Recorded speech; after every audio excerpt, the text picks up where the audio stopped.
Hello guys and welcome back to best car pics. നമ്മൾ ഇന്നത്തെ വീഡിയോയിലൂടെ നോക്കാൻ പോകുന്നത് ഹ്യുണ്ടായി 2026 ഇറക്കാൻ പോകുന്ന 3 പുതിയ SUVസിനെ പറ്റിയാണ്. ആൻഡ് ഇതിൻ്റെ പ്രത്യേകത എന്താണെന്ന് വെച്ചാൽ 3 വണ്ടികളും ഇന്ത്യയിൽ ലോക്കലൈസ്ഡ് ആയിട്ടായിരിക്കും ഇറങ്ങുന്നത്. ആൻഡ് 3 വണ്ടികളും സപ്പോമീറ്റർ ആണ്.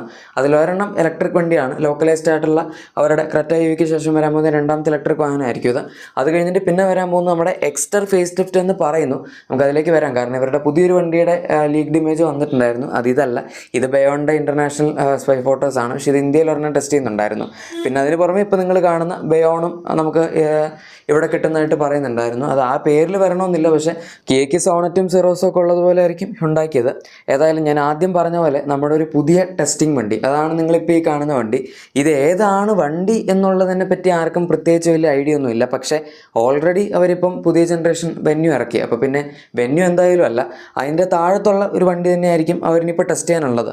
അത് ഒന്നെങ്കിൽ നമ്മുടെ പുതിയ എക്സ്റ്റർ ഫേസ് ലിഫ്റ്റ് ആവാം. ടെക്നിക്കലി പറഞ്ഞു വരുമ്പോൾ അവർ എക്സ്റ്റർ ഇവിടെ ഇറക്കിയിട്ട് അധികം കാലമൊന്നും ആയിട്ടില്ല. 2023 അതിൻ്റെ ഒരു പകുതിയൊക്കെ ആയപ്പോഴാണ്, ജൂലൈയിലാണ് അവർ എക്സ്റ്റർ ഇറക്കുന്നത്. സോ ബേസിക്കലി ആകെ 2.5 വർഷമായിട്ടുള്ള വണ്ടി ഇറങ്ങിയിട്ട്.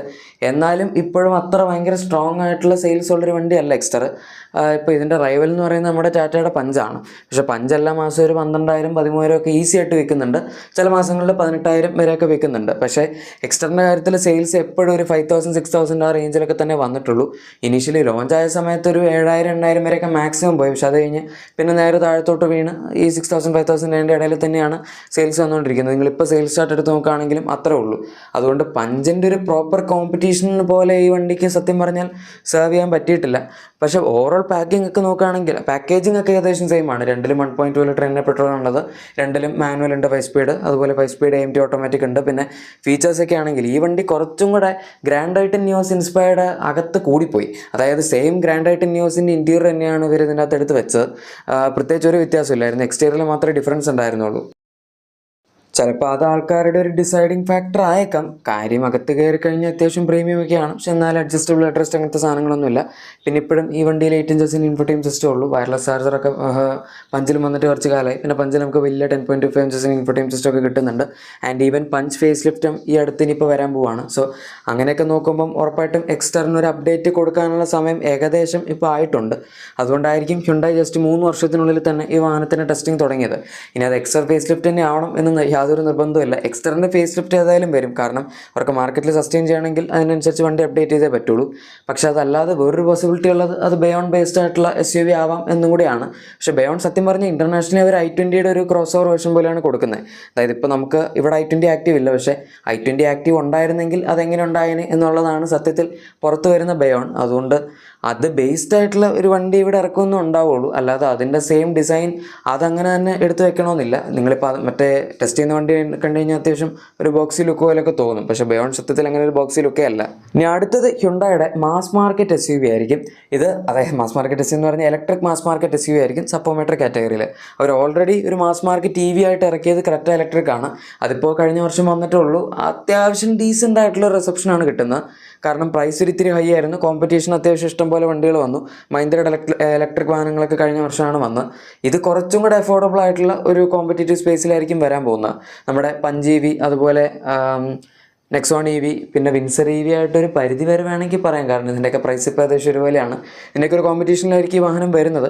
ആൻഡ് ഇതിനകത്ത് level 2 advance air resistance system, പിന്നെ അത്യാവശ്യം നല്ല സേഫ്റ്റിയും ബോഡി സ്ട്രക്ചറും കാര്യങ്ങളൊക്കെ അവർ ഓഫർ ചെയ്യുന്നുണ്ട്. പിന്നെ ഹൈവേയിൽ അത്യാവശ്യം നല്ല ലോങ് ഡിസ്റ്റൻസ് കവർ ചെയ്യാൻ പറ്റുന്ന റേഞ്ചും കിട്ടും എന്നാണ് ഹ്യുണ്ടായി പറയുന്നത്.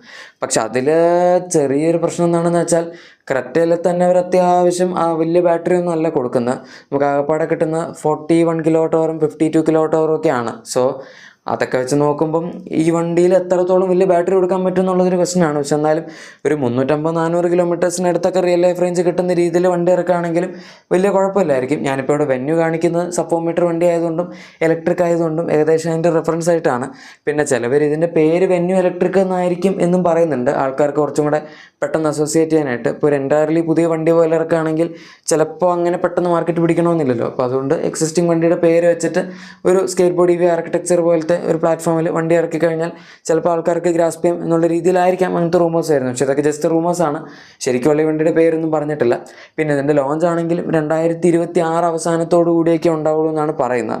ഹ്യുണ്ടായിക്ക് ഏതായാലും ഇലക്ട്രിക് വാഹനങ്ങളിൽ ഇന്ത്യയിൽ കുറച്ചും കൂടെ ഫോക്കസ് ചെയ്യേണ്ടി വരും. കാരണം അവരൊക്കെ ഇത്രയും കാലം ഐനിക് 5 മാത്രമേ ഉണ്ടായിരുന്നുള്ളൂ. പിന്നെ ക്രെറ്റ EV വന്നപ്പോഴാണെങ്കിലും ആ ഒരു സ്പേസിൽ പെട്ടെന്ന് കോമ്പറ്റീഷൻ കൂടിയുണ്ട് ആ വണ്ടി അവർ വിചാരിച്ചത്ര അങ്ങോട്ട് കയറി ക്ലിക്കായില്ല. ഇപ്പോൾ ടാറ്റയുടെ ഇലക്ട്രിക് വണ്ടികളാണെങ്കിലും അത്യാവശ്യം നല്ല അഫോർഡബിൾ ആയിട്ടുള്ള പ്രൈസിലാണ് വരുന്നത്.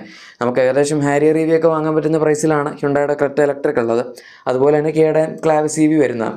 അതുകൊണ്ട് ഈ വണ്ടി അവരിനി പഞ്ച് EV നെക്സോൺ EVക്ക് ആ ഒരു റേഞ്ചിൽ പ്രൈസ് ചെയ്താൽ ആൾക്കാർ കുറച്ചും കൂടെ ഒന്ന് അറ്റൻഷൻ കൊടുത്തു തുടങ്ങുള്ളൂ. അല്ലെങ്കിൽ വീണ്ടും ഏകദേശം ക്രെറ്റ ഇലക്ട്രിക്കിൻ്റെ അവസ്ഥ ഈ വണ്ടിക്കും വരാനുള്ള സാധ്യതയുണ്ട്.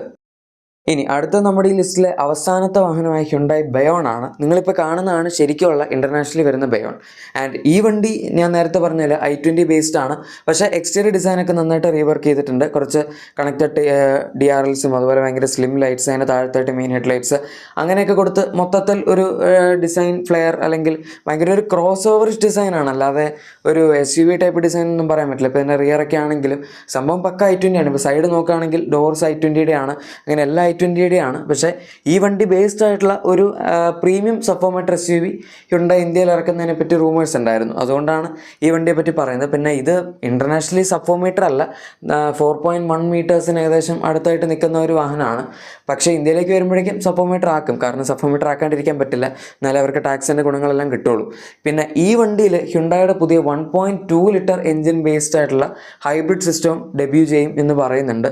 ഹ്യുണ്ടായുടെ 1.5 ഹൈബ്രിഡ് സിസ്റ്റം നമ്മുടെ ഈ വരാൻ പോകുന്ന, അതായത് ഡിസംബർ 10 അൺവെയിലാകാൻ പോകുന്ന സെൽട്ടോസിൽ വരുമെന്ന് പറയുന്നുണ്ടായിരുന്നു. ഇത് കുറച്ചും കൂടെ ഒരു ഡിസ്പ്ലേസ്മെൻറ്റ് കുറഞ്ഞ് ഇത്തിരി അഫോർഡബിളായിട്ട് ആൾക്കാർക്ക് വാങ്ങാൻ പറ്റിയ ഒരു ഹൈബ്രിഡ് സിസ്റ്റം ആയിരിക്കും എന്നാണ് കേട്ടത്. സോ അങ്ങനെയാണെങ്കിൽ നമുക്ക് ഈ ഒരു പ്രൈസ് പോയിന്റിലും ഹൈബ്രിഡ് വണ്ടികൾ വന്നു തുടങ്ങും. സുസുക്കി ഓൾറെഡി ഈ ഒരു 1.2 ലിറ്റർ ബേസ്, അതായത് നമ്മുടെ സ്വിഫ്റ്റിലുള്ള Z12V എഞ്ചിൻ ബേസ്ഡ് ആയിട്ടുള്ളൊരു ഹൈബ്രിഡ് സിസ്റ്റത്തിൽ ഡെവലപ്പ് ചെയ്തുകൊണ്ടിരിക്കുകയാണ്. സീരീസ് ഹൈബ്രിഡ് സിസ്റ്റമാണത്. സോ അത് നമുക്ക് ഫ്രോങ്സിലും പിന്നെ സ്വിഫ്റ്റിലും അതുപോലെ അവരുടെ പുതിയ ഒരു വണ്ടി വരുന്നുണ്ട് SUV, അതിൻ്റെ അകത്തൊക്കെ കാണാൻ പറ്റുമെന്നാണ് പറയുന്നത്.